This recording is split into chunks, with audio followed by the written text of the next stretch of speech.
This has just changed. Be that too. You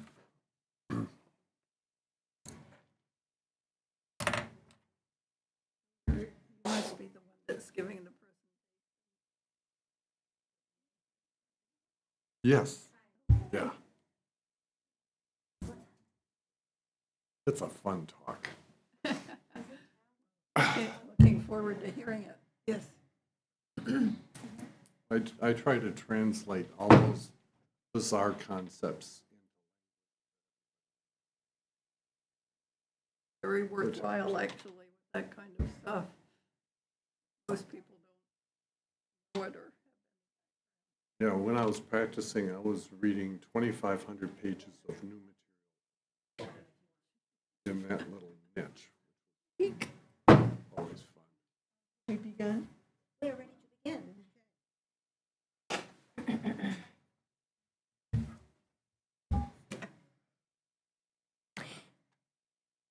Good afternoon. Welcome to the May 6th Resiliency and Sustainability Committee meeting. It's 4:08. We have a few people missing today. Tim is missing, Billy Saxton, Sean Rule. That's all. Yeah. And the minute taker today was to be Tim, but Nancy will fill in. Well, the first thing I'd like to welcome our new member. Burr. Member. Dan Hobeck, excuse me. You've probably talked to everybody individually. Why don't you just tell us a little bit Okay. why you're here? Oh, okay. The reason I'm not sure why. You were asked. I wear a lot of hats here. I'm on the planning board. I'm the president of the Orson Library. I do a lot of work with Harpswell Aging and a ton of photography as well. So it's just really enjoyable to be involved.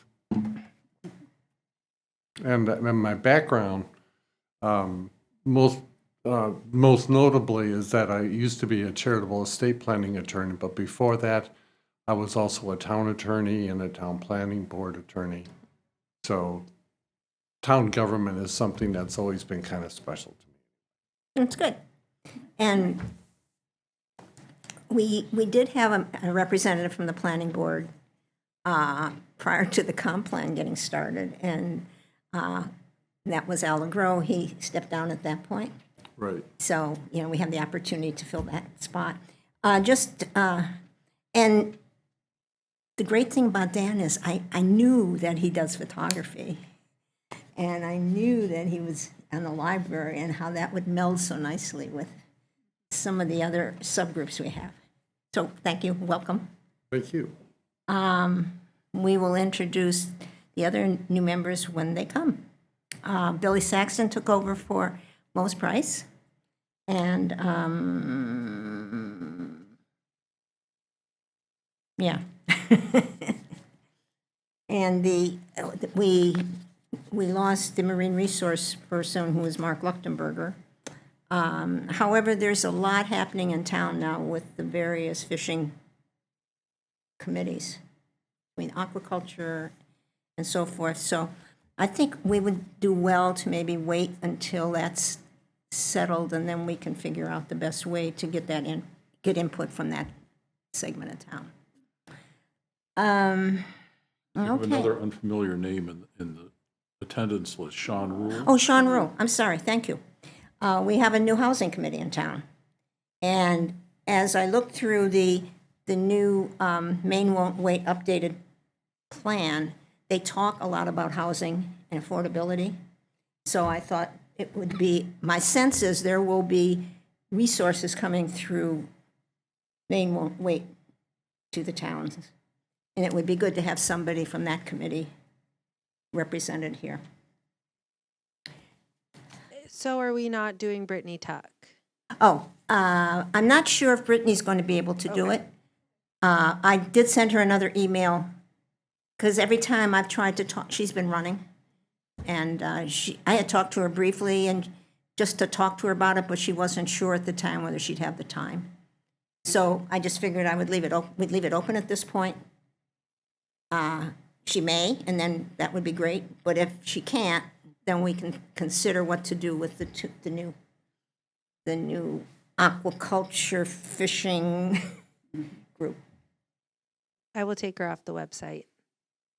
Oh, is she up there already? Yeah. Well, it was easy for me just to update it, and I'll just take her off. Yeah, take her off for now. So, great. Announcements, just a quickie, which I sent out last week. We got our grant, which is wonderful. So now we can start working on the new floodplain maps and get modeling specific to those maps. And it was really good. That was a $75,000 grant, so that's nice. So. Marianne, I'd like to ask you about the amount, boy. The state says $80,000. Right.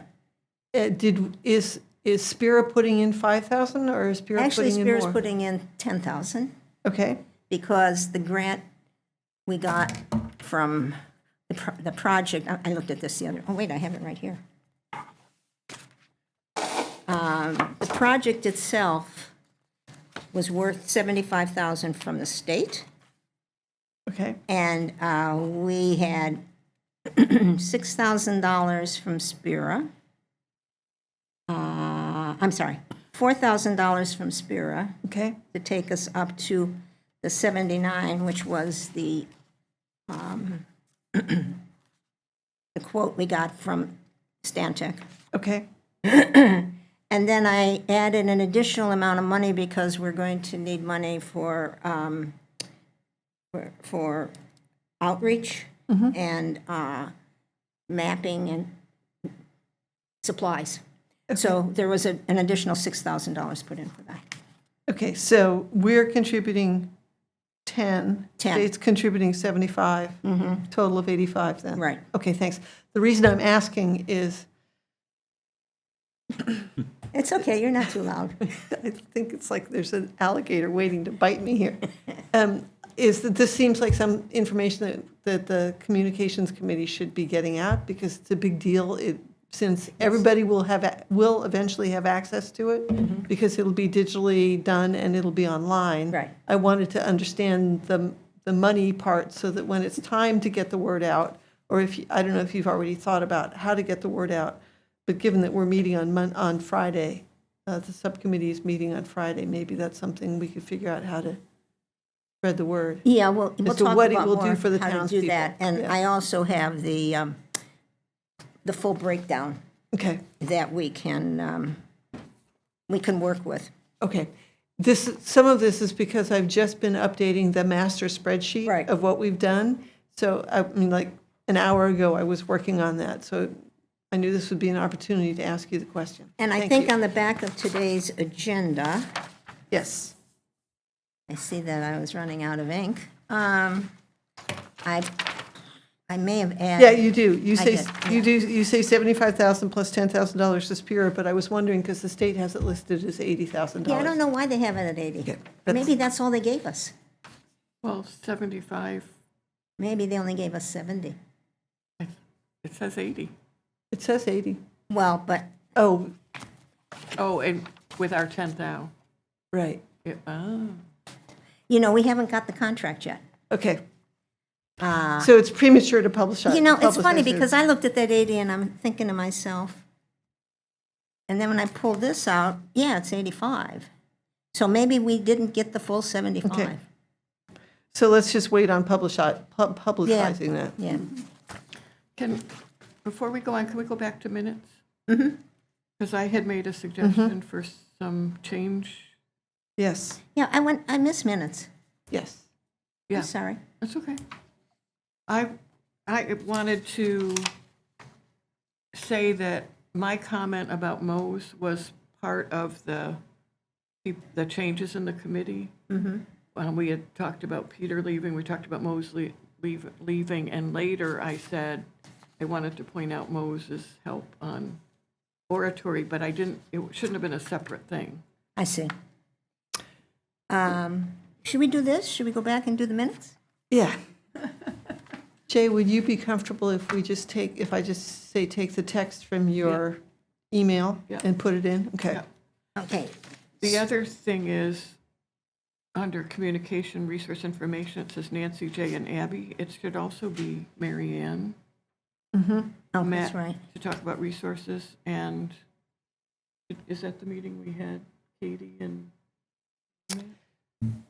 I don't know, but mostly it shouldn't Yes. leave Mary Ann out. Okay.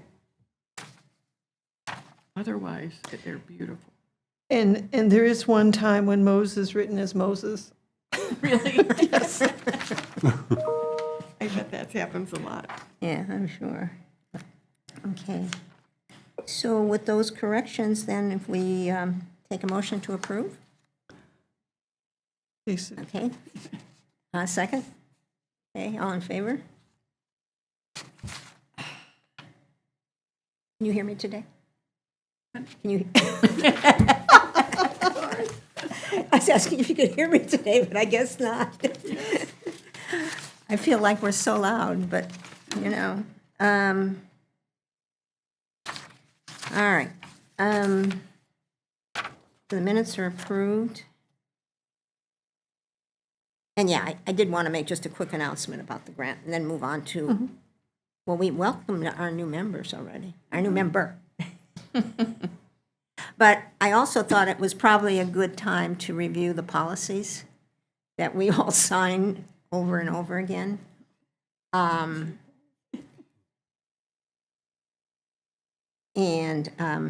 one of the things that I'm taking more to heart, because I reread it again, is when we meet on these little subgroups, we do have to post. They have to be public meetings, so we have to be sure to post them ahead, which kind of means that we should meet here only because, unless we want the public coming into our house, and we don't care. Another question came up that I sent through, but I didn't get an answer, and maybe I should just not think about it anymore, is, if we are meeting here with a subgroup to do a task, if one of the people can't be there, if they could be on a Zoom into the room. Also, can we have a Zoom meeting with the subgroup? Well, that's what I'm talking Yeah. about, yeah. Not just one person Well, coming in, but all well, of us that we being on can't do. Zoom. That I know we can't do Okay. yet. No, I didn't. But, Margaret? It should be yellow. All right. I will double check with Terry. Yeah. It's in the town policy manual, so I'll try to look it up while you chat right now. Yeah, well, and I sent an email last week, but I think it got lost in Yeah. the shuffle. Okay. I'll try to figure it out. So basically, it's not a Zoom meeting for the town, but if anybody were coming to this meeting, Right. they would be able to hear the other person's comments. It would And just this be, is for 3 or more people, right? Are your subcommittee groups always 3 people? 3 or more people? it's always less than a quorum. So it could be 3. I mean, this is a really big committee, but 3, Yeah. it's usually 3 or less. Right. It's Okay. less, it's 3 or less, not 3 or more. Okay. When you say it's usually 3 or less, are you referring to the policy or to the number of people at the meeting? Number of the people. Okay. In other words, we can't have a meeting of 3 or Of more than 3 people without more. making it public. We can't make, well, we shouldn't be meeting with more people than would make a quorum on that committee. Or it becomes a public meeting, and the question is, when you meet in subgroups, which I have to assume we're not the only committee that does this, because Mitchell Field must do it. you still have to be less than a quorum, in my mind. But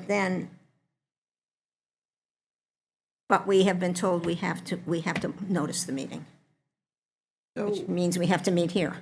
so for our subgroup, Right. we've had Katie, Tom, Abby is always there bothering people, and well, Abby's always there as a resource. Yeah. So that's okay. It's the committee members, however, the number of committee members that are there. It's okay. Oh, yeah. Yeah. Yeah. Okay, and so how many are all of these people? Is Billy Saxton, Dan's obviously on the committee, is Sean on the committee? Mm-hmm. Formally? So we have 1, 2, 3, 4, 5, 6, think it's like 7, 11. 8, 9 people, plus, does Margaret count? No. Okay. She counts, but she doesn't count. Okay, so according to today's attendance, there are 9 people on the committee. Mm-hmm. So if we have 4 or fewer people on the subcommittee, That's my understanding. okay. We're not a quorum. Well, the subcommittee doesn't make any decisions. They come and make Yeah, recommendations. it's just like it's a Yeah, group to right. just pull data together Mm-hmm. to bring to the committee. It's a working committee. We meet once a month, and we have this we have the sustainability plan of which we're trying to take care of issues and projects that take a fair amount of research. So Yeah. And creativity. and creativity. And as Abby will tell you, they're not always the most efficient meetings on the face of the planet. Especially if Abby's not there, if she keeps us in line. And far kinder than that. Yeah. Pardon? Thank you.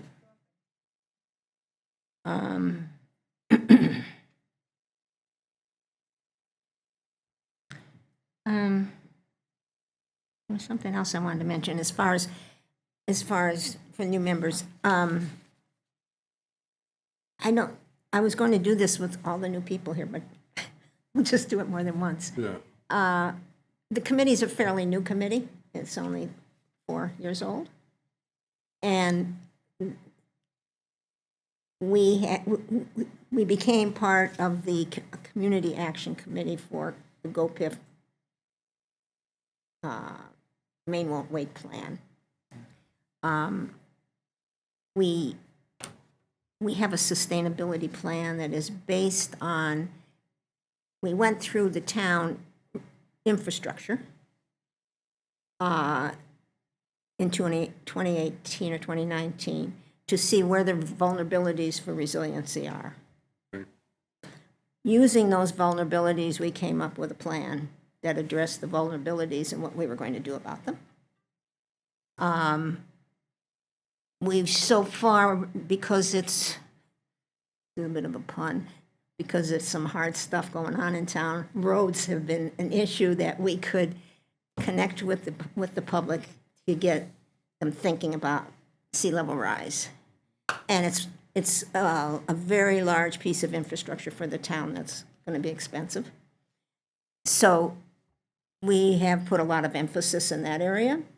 But then we also, when we first got started, the state is very interested in really capitalizing on solar and better form of energy. And they offered some good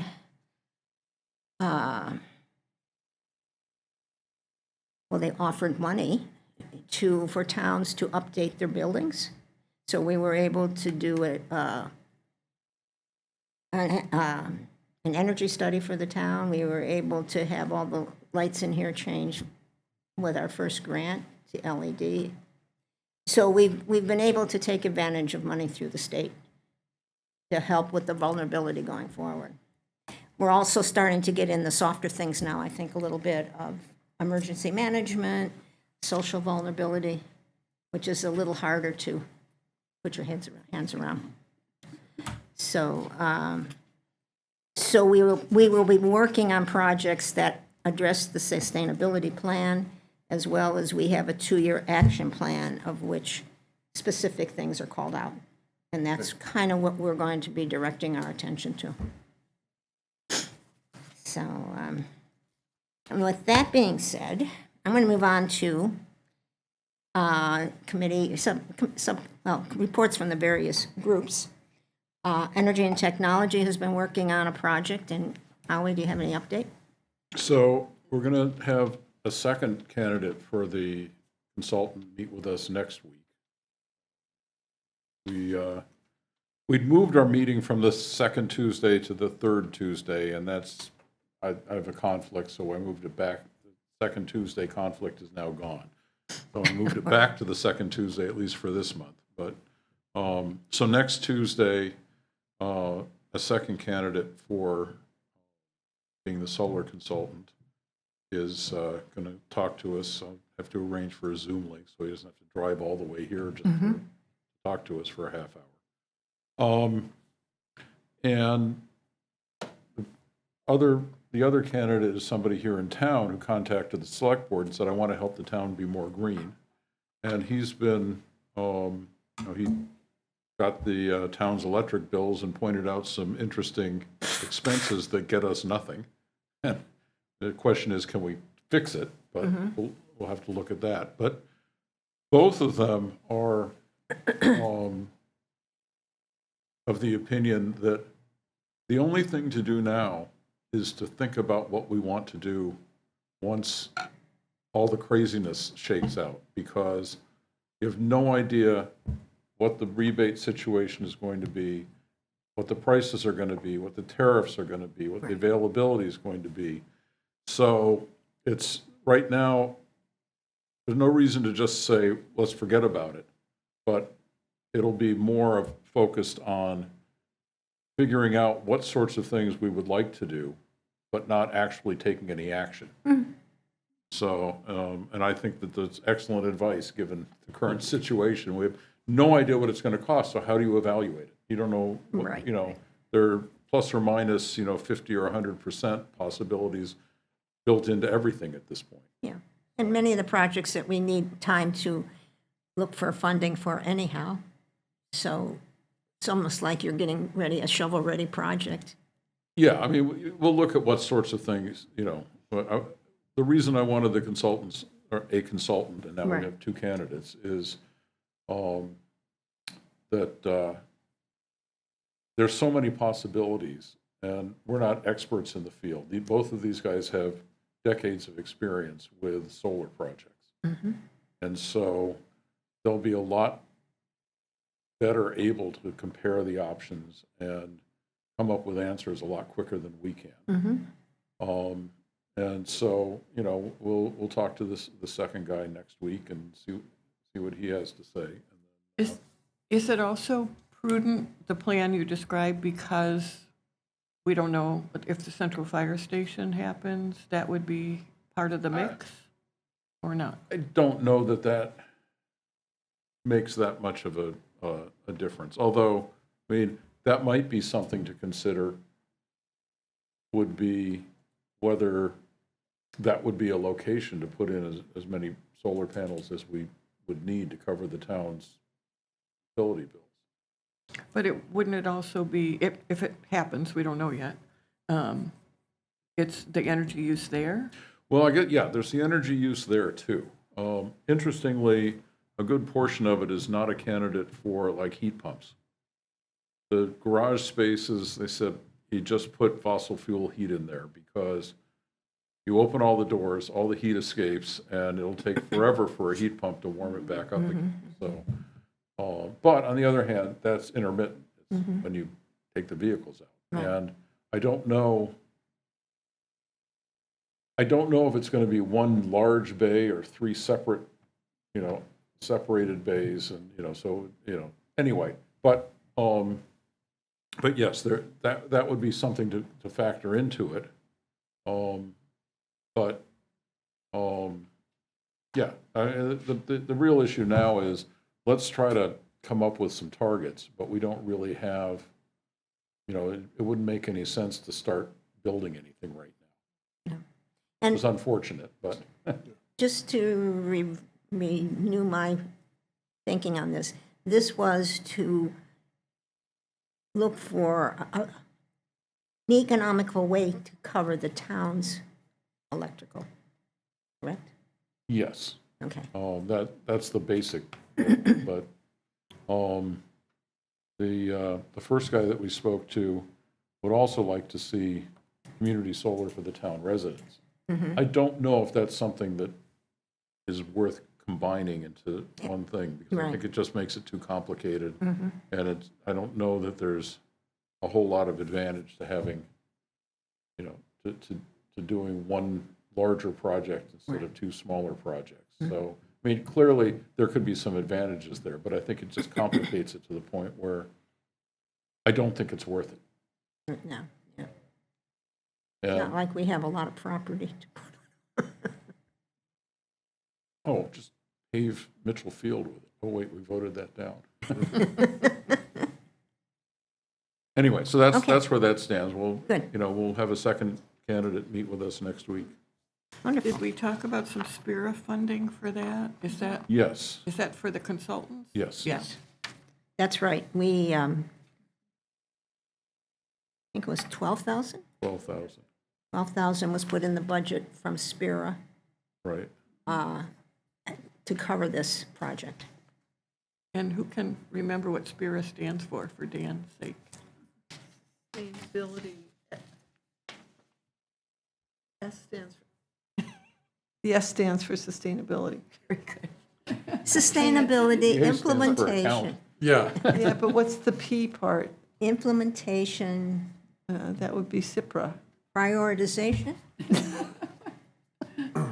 okay, we obviously, well, it took me a half an hour to find out what SLR was, Oh, my gosh. because it's used all over the Yeah. place, but Okay, Yeah. super bad. I'll put it in the minutes. What SPIRA stands for. I put it in a number of times, I still can't remember it. Back to Yeah, taking you back to cameras. SLR. well, that's what I thought it was. yeah. Okay, good. Well, thank you for that update, Howie. Community resource information update. This is the ladies on my left. We've been, perhaps you'd like to give a quick update, what we're doing?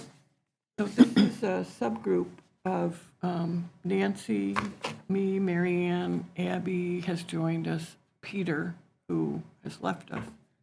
And it's to come up with a communication plan for two-part. One is the storm preparedness, the other is energy efficiency. And we're trying to figure out a way to get the word out. We've talked about a lot of different ideas, and then Mary Ann and I went to a meeting of I don't know what it's called. I can never figure It that was out. a regional meeting. Regional, the Mid-Coast area, including us, talking about the resiliency and sustainability.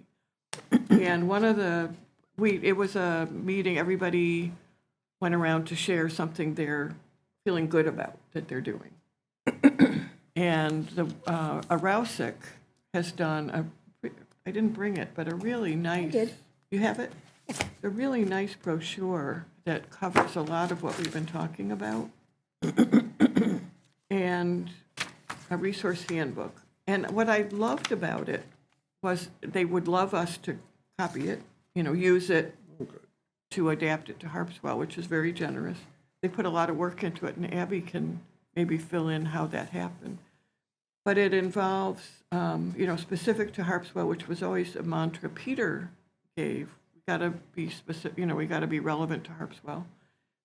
And it includes photographs of the local life. And I thought we should do community involvement by having a contest or something to get pictures from the community.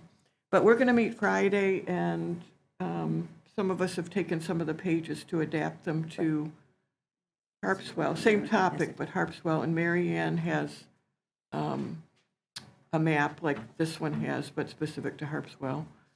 And go from there. It gives us a template to work from when we've been struggling to narrow down how we were going to do this.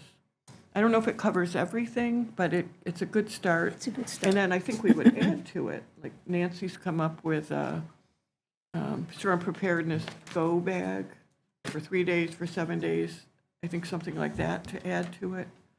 And Abby, you were part of the process. This came from within that committee, their climate sustainability committee, right? And I talked to Jody. Oh, good. Yeah. The chair is Jody Jody Jones? Jones. Yeah. Yeah. So we wanted to find out funding, how they did that, and Abby had some input, but Mary Ann reached out. So basically, going back to our sustainability plan, one of the issues that we've been struggling with is to get the information into a form to the public so that they could put their arms around and figure out what to do. There's a lot of information online, but it's sort of like all over the place. The booklet that they put together was able to harness a lot of that and kind of put it into some categories. I spoke with Jody, and what she told me, I wanted to know the process. She says they basically took them a year. They had an intern for the first 6 months that evidently there was a little bit of a disconnect. And sometimes it's hard to explain what you want to somebody new. Then what they ended up doing, members of the committee each took a page, similar to what you're doing, and they wrote and compiled the information for that page and decided to get pictures from the community.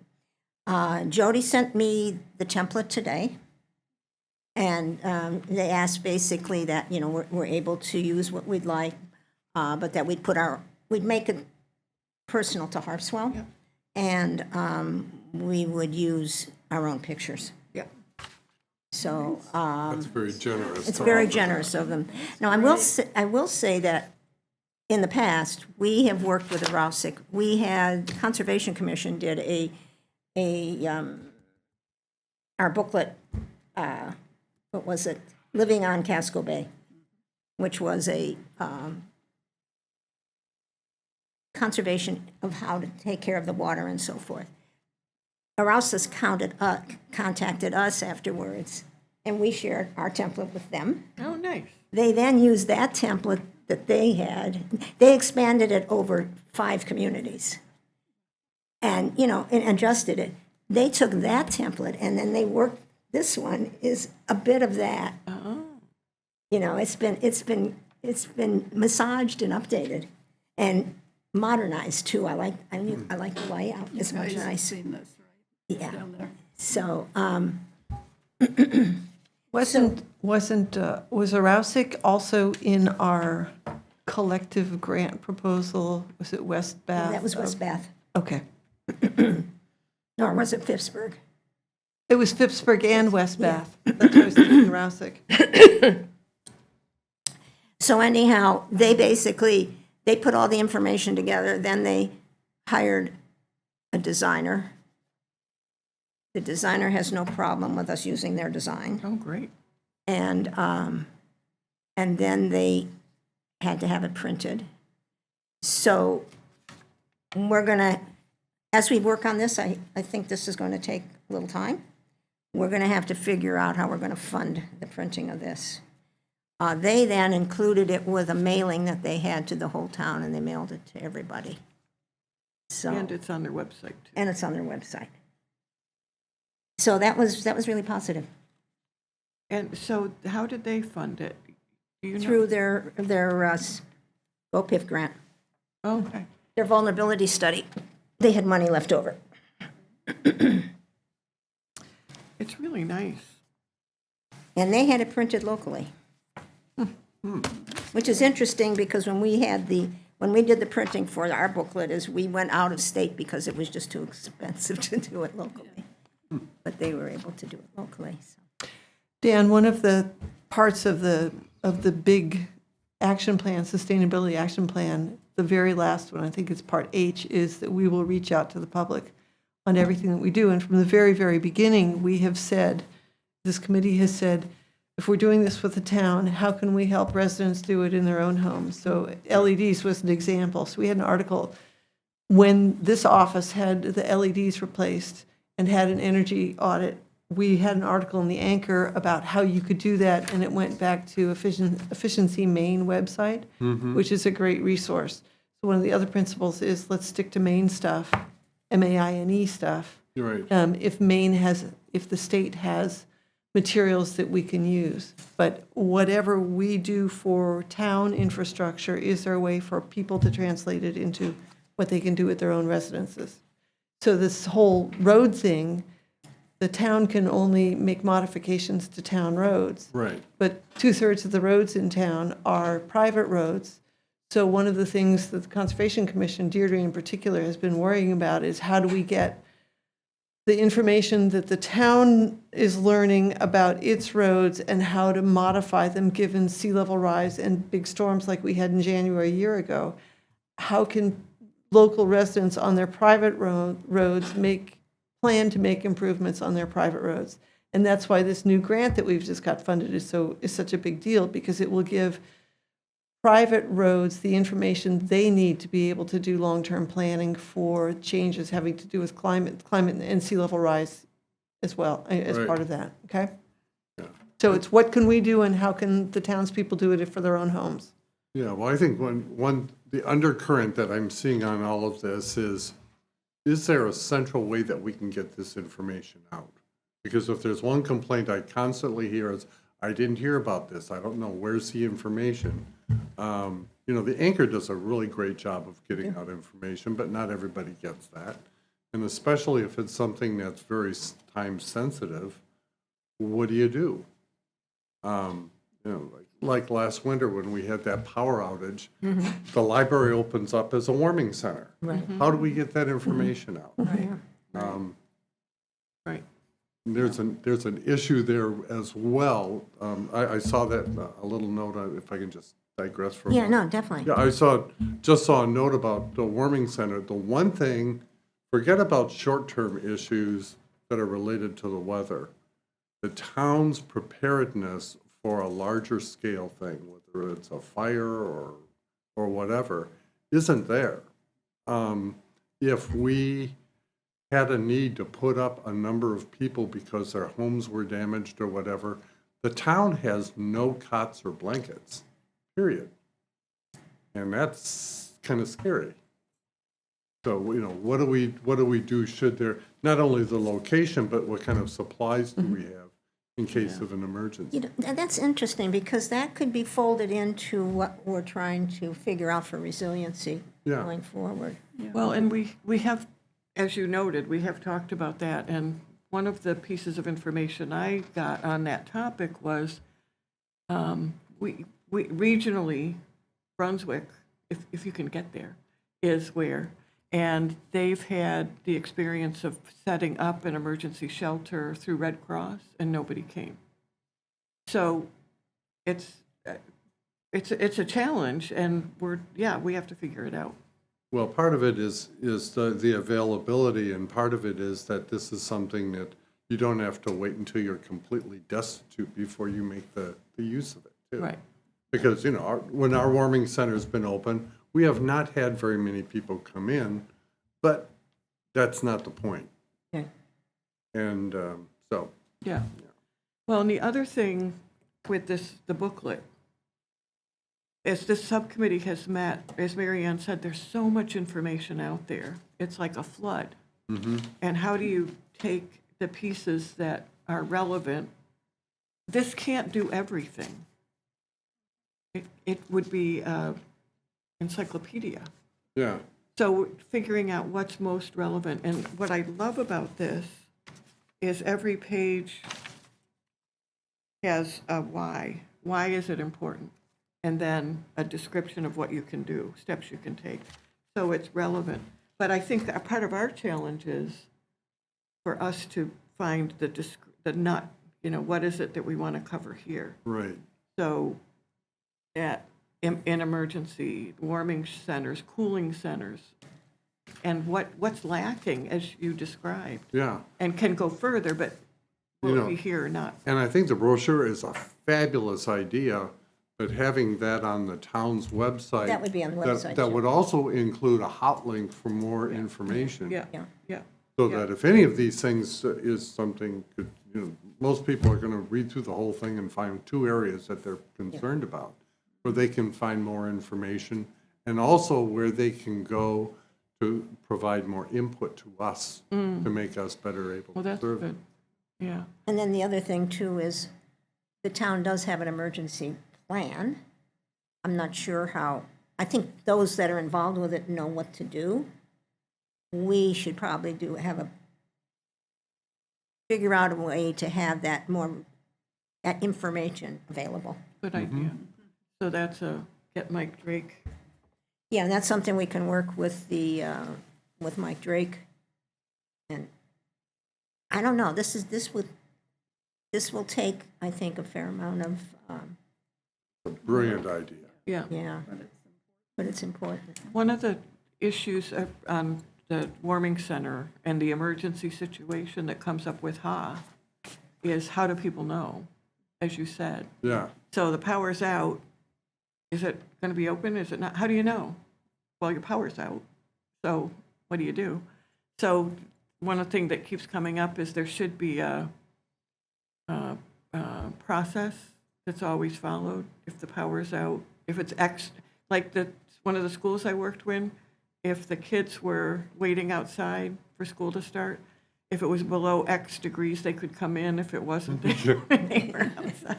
I don't know, but yeah, the unknown is if, the power is out, if it's out 10 minutes, you don't need anything probably. right. I don't know what the answer is, but some standard so that people have some assurance that when this happens, X happens. I will say that the town is really good on getting information on the town website on emergencies. The problem is if you don't have Access to the communication information. access, yeah. You can go to the town office or library to use the internet if they're open. But, that might be something that when we talk about more, that there becomes standard places that you publicize, Yeah, in general, And more and known. Yeah, 'Cause and you known to talk everybody, yeah. Gail, and she says, well, the library hall's open, and the Orr's Island's open, and we know that there's a Brunswick shelter open, but does everybody know the same thing? right, Yeah. right. So We got to fix it. we got something there to really work hard on, I think, to really flesh out. Before we need it. Yeah. And I think asking for pictures would engage the public. Mm-hmm. Definitely. Because the land trust gets a ton of pictures for their quarterly thing, too. Yeah, they do have a certain bent, though. Yeah, I know.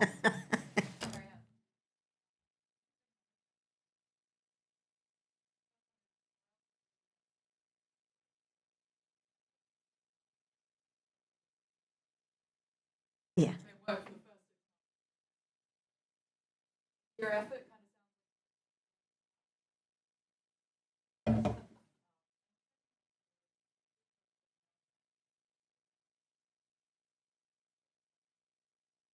Right.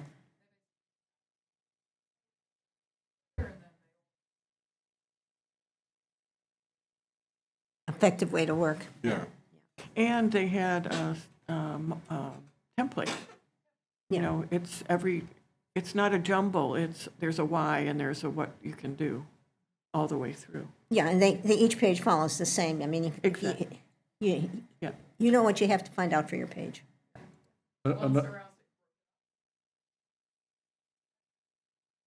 That's what she said, yeah. Another resource that I could point to is YorkReadyForClimateAction.org, all jammed together, one long word. They have quite a website with, similar to that brochure, actually. Say it again, Howard? YorkReadyForClimateAction.org. Well, that is long. YorkReadyForClimateAction.org. Work. Thank you. Good. Yeah, they have a lot of similar stuff on there with what people should do and what resources are available. And it's pretty well organized. Good. Take a look at that, too. I think that is not a town organization, actually. It's No. town residents. Oh, really? Well, most of the communities, resiliency committees seem to have their own website. Well, however it's done, you have to be able to find it. That's true.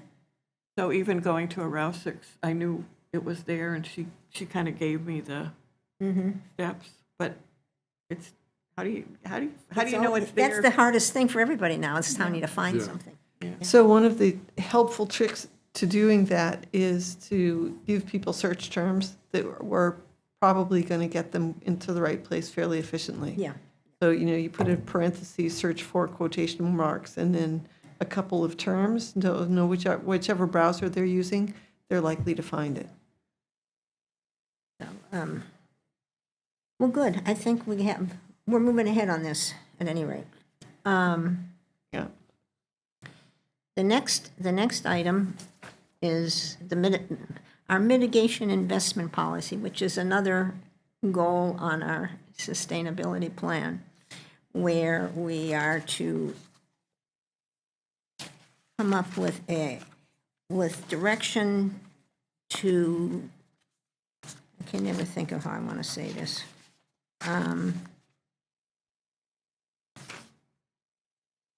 We want to come up with a plan for the town to start thinking financially how they're going to handle the large expenses going forward. And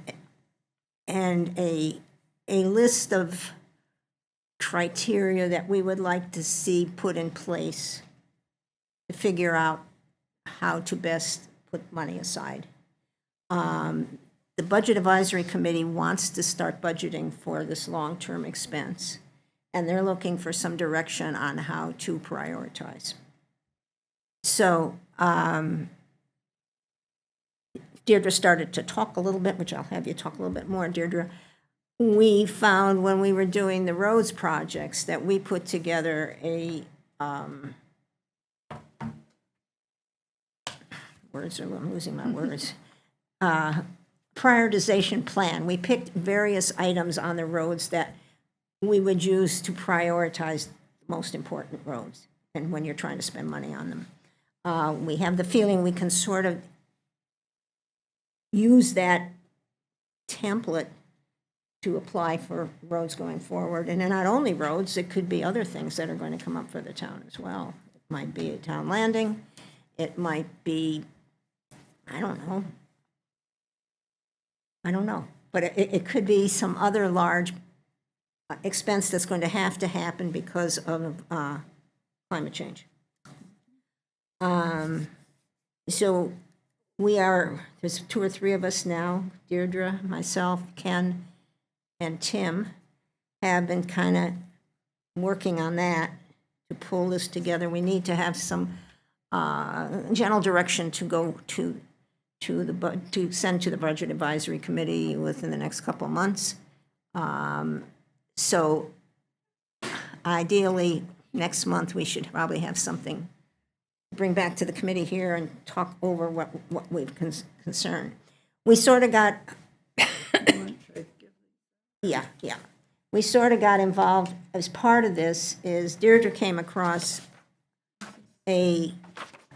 another organization that had some funding that we started to talk about some temporary mitigation that the town might want to do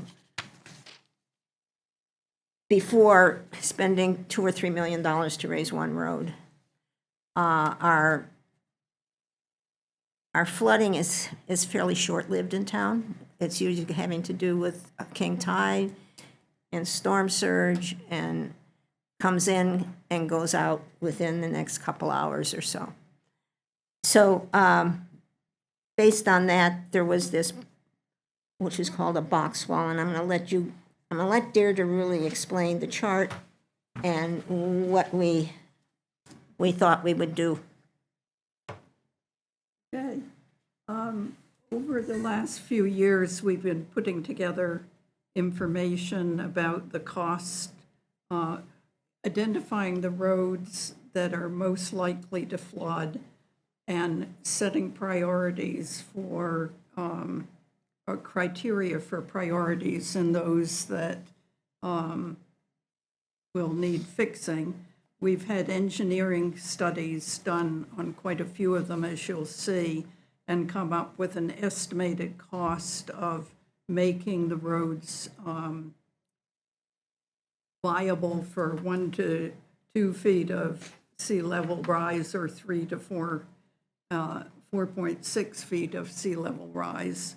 And we developed some criteria for prioritizing the roads, the most important being the number of people that live on the road, and then the second being the number of businesses that would be affected if they're cut off, the number of public landings, the current condition of the road, and some other factors.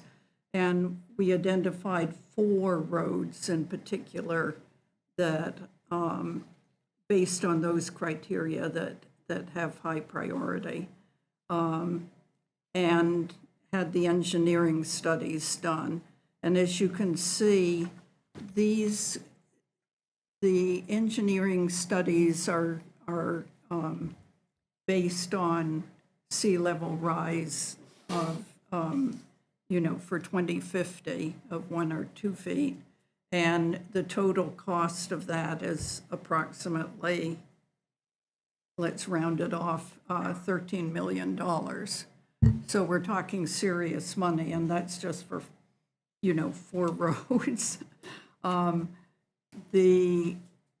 So we've been trying to think of some way to make this more manageable over time. I mean, obviously, the town needs to start thinking about how to put aside money to cover these costs, because it's going to happen over time. But in the meantime, we asked the question to our engineers about if there was some other alternative that was more financially feasible that we could use. And they came up with this idea of box walls, which are temporary protection against flooding that can be taken out and put along the areas that are likely to have flooding. And when we looked at that for 3 of the key priority areas, the cost of that would end up being about $500,000, $504,000. So it's much more reasonable from a cost point of view, and is something we might be able to look for a grant for, or even have part of that funded by the town. In order to make that possible, though, we would need somewhere to store these box walls, and we would need a group of people to actually take them out at the time they were needed and put them in place. And one possibility is to have the emergency services facilities store them and also put them out. Another that some other towns have been using is using a combination of, town storage and volunteers to put them out, but that's an issue that would need to be solved, and we are at some time in the near future going to meet with the emergency services people to see if they would be open to having that role. And you'd also need a decision maker to make a decision about when to set them up, which would be a key thing. Obviously, you'd need someone identified in the town who would say, yes, they need to go up. So there's a possibility of going ahead and trying to, if we can solve where we'd store them and how we'd put them up, of getting a grant, in order to have these available. So that's pretty much where we are. On that. Now, I reached out to Mike Drake originally, and he was he had a lot of questions, because it's just, they would be the ones that would be kind of in charge of them. So I asked if we could meet with the fire chiefs when they have a meeting. He said, yes. And I thought at that point, we could then do a full presentation of the product and get input from them. So that will probably happen within the next month. And There are also some questions about whether the particular ones we identified are strong enough, or whether or not we need to buy ones that are a little bit more expensive and heavier, yeah, and that. harder to transport, however. Yeah, and There's sort of trade-offs between the different. so I think Ones it's an interesting project to think about. You know, Mike brought up a question that we never thought about. That was that it appeared that you had to have a really flat surface, and our shoulders are not flat, and Our roads are not our flat. roads are so that they would not make, because they have to adhere so the water doesn't go Contact, under yeah. through. So they have to make a positive contact. And the thinking was by the time you'd pull them in close enough, then they wouldn't be wide enough to get a fire truck through. So there's a lot of logistics, I think, that to be discussed, but I would think the fire department is a really good place to start. But our engineers have felt like it was a They thought it was viable. and recommended it to us. And I guess because when Bill Haskell sent back the final copy of the Lowell's Cove Road assessment, he built in, and that's why I think he looked for the new one, because that was one of the questions that came up from the stakeholders at that meeting. So What was the question? that they were flimsy. But I think there was also an issue that the engineers had recommended them for places where the roads weren't flat enough in that they were like this, and you can't get the box walls high enough, so the water will just come in the other side, or at the ends. Yeah. And so that I thought there was one spot where it was going to need to be several tenths of a mile of these, or they were worthless. That's right. That was Dingley Dingley. Island. And Dingley Island, Right. yeah. So it seems, I mean, it might even be that the $500,000 estimate is high because there are places where we couldn't use We them couldn't anyway. use them anyhow, yeah. And that's true, because they spec'd them at 3 places, I believe, if I recall. Abner Point Road, Lowell's, And and Dingley, Dingley. yeah. Of the 4 roads, they spec'd them at 3, or 5 roads they spec'd. And probably, that's why that's amount is what it is. And the other thing that it requires, they're not passive, you need pumps. That's And right. something to power the pumps. Yeah, yeah. Engineer didn't mention. I think when we were talking, the discussion that we had, It came up. You now need that you mention it. essentially pumps to, because water's going to get around them. They're not, it's not like you're building a levee. And so you have to constantly be pumping the water out. It slows down how fast the road fills up. That isn't what I got out of the meeting for the public. That's what I heard. I heard it someplace, but I don't remember which meeting. The one we had that was about Abner Point Road and the other one, they were talking about one of these for Abner Point because it's so challenging to Raise the road. raise it, but they also, there was also exploration of a different system than the one they had presented. Right. But I don't remember pumps, but I don't. I do Well, remember. I'm just to go looking at back them, I now. don't see any way that they're going to keep the water out. They're going to slow it down getting into the road. You're going to have to constantly be pumping it out. Well, in Abner Point, one of the concerns was water comes from both sides. So what do you do about that? The pumps were mentioned on Lowell's. Okay, Yeah, I kind of remembered, I just, yeah, we have Or I the read extra it. money for that Yeah. included.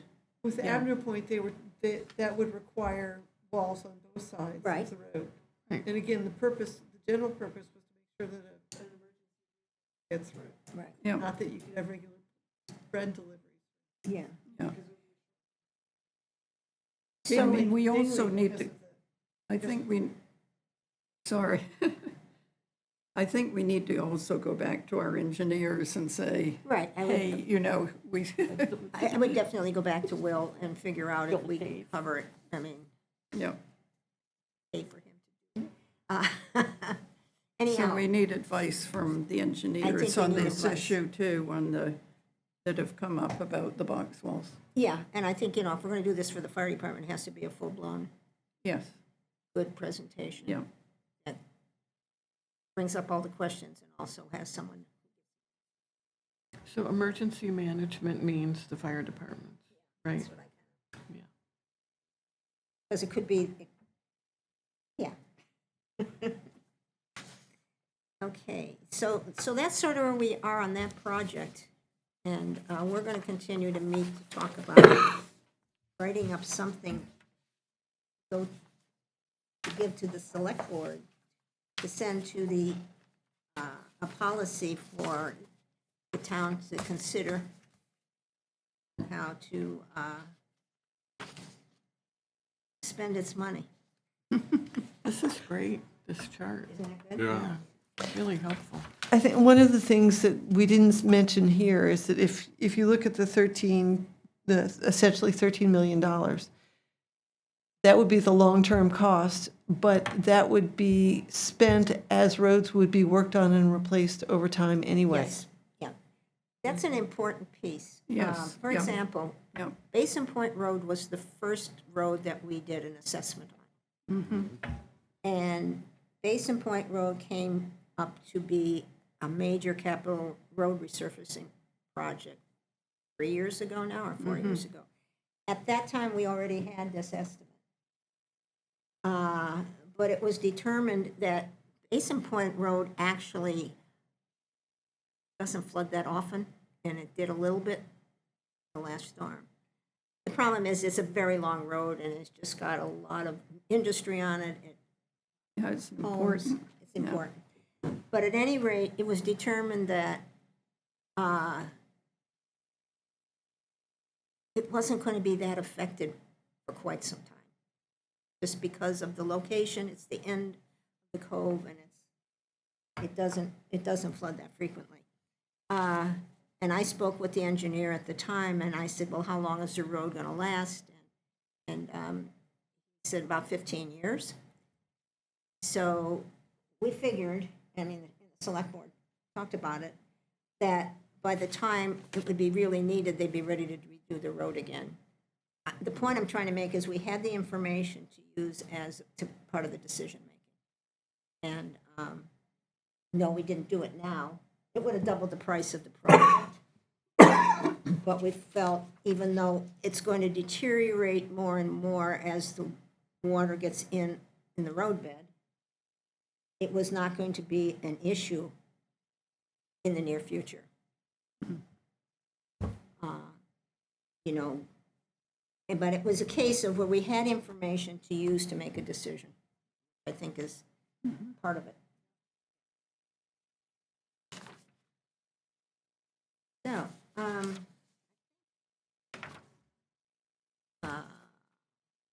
other than that, May I mention something? you may. Do you do an annual election of officers on this committee? Probably should. I elect Mary Ann. Because now would be the time. You're supposed to do it after the annual appointment of members. Thank you. Yeah. I nominate Mary Ann. Second it. I move that nominations be closed. Well So you, documented. wait, let me document this. Nominate. Okay, That's very simple. very simple. Do you have an elected secretary, do you know? We have never been able to. It rotates. Gotcha. We We take rotate we minutes take turns. because we can never get anybody who wants to be a secretary. Okay. Who seconded Dan's motion to close the nomination? Thank you, Dan. I like the rotation system. I think that works. It's Yeah. much fairer. Yeah. So, so that's what we do. Now we have two motions. We haven't voted on either. Right. Closing nominations. Mary Ann is elected chair. Might as well vote for myself. Good point. Thank you all. I did send something around just at the end here. I sent around information today, I think it was.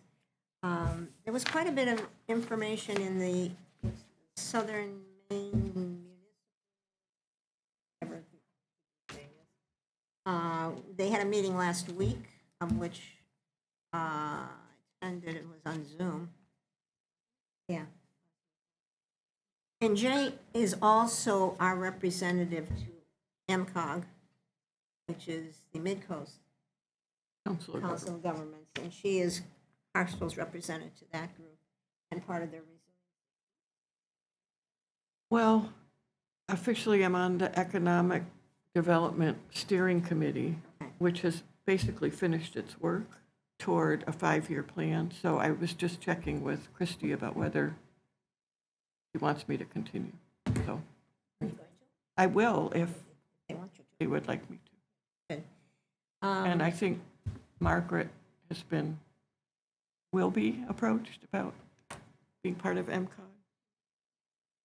They speak planner. I'm always saying, what's that acronym? And they are also the headquarters for Resiliency for Mid-Coast Maine. And last month, we had Meg Rasmussen, who has been hired as the coordinator, Resiliency coordinator. And she came to our meeting last month. And then, of course, they had a meeting on Zoom 2 days ago, actually, that just talked about the whole southern it was southern Mid-Coast, York County. It was like the whole, probably 3 areas. Portland Council of Governments. But they're pulling together a lot of work as for climate resiliency, and they're going to be providing us with information. Did list a number of grants that are available. I think they will be a good resource for us. And I did send that off to you yesterday or today. I can't remember. I'd suggest you go through just peruse some of those things that might, make you think of something that we might be able to use funding for, or we should check further. And MCOG has helped with grants as well, like the carrying capacity grant that we're waiting to hear about. So if we we can run ideas by them. Is this something, do you know about a grant? Will you help us? And I don't know if there's a limit to that. The town pays into as a member and gets so many hours of consultancy. I think it works like that. Yeah. So there may be I'm not sure. maybe you how much it can't is. call them every day, but. See how well they do on our. Yeah. The town is, it's sort of through this committee, but not completely through this committee. The town wanted to do, this is through the Marine Resources Committee, actually, wanted to do a carrying capacity study for Hartsville waters. There is a lot of new aquaculture type businesses, fisheries starting, and thought it would be a good idea to have an idea of what the carrying capacity is. You have to have a baseline to start from.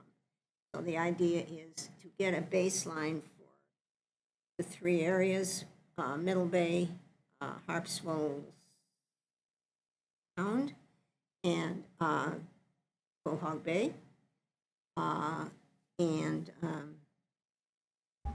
you will do a lot of monitoring and collecting samples and having them analyzed. Then you will use that as a baseline and continue to do this over years to see just what's happening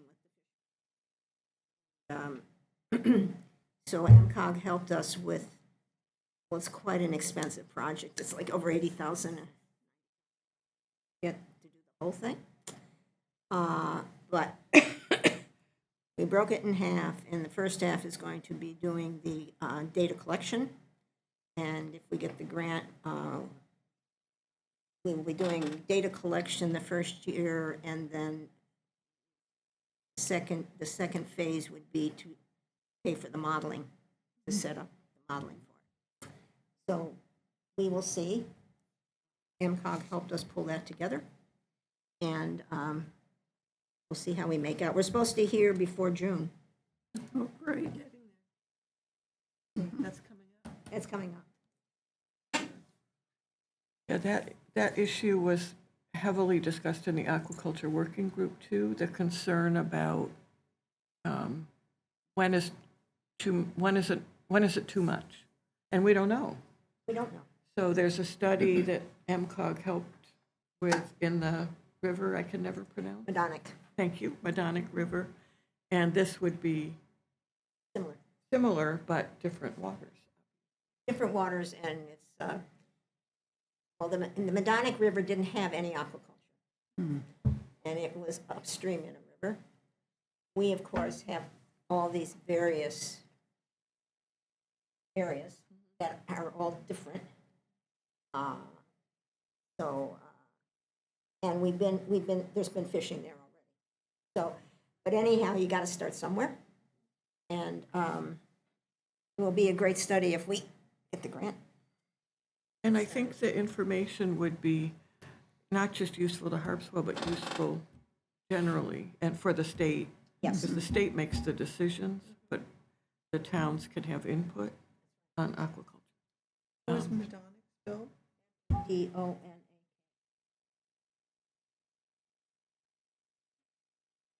Seems as if Harpswell's condition would be more typical of most places. I would think so. That there are very many.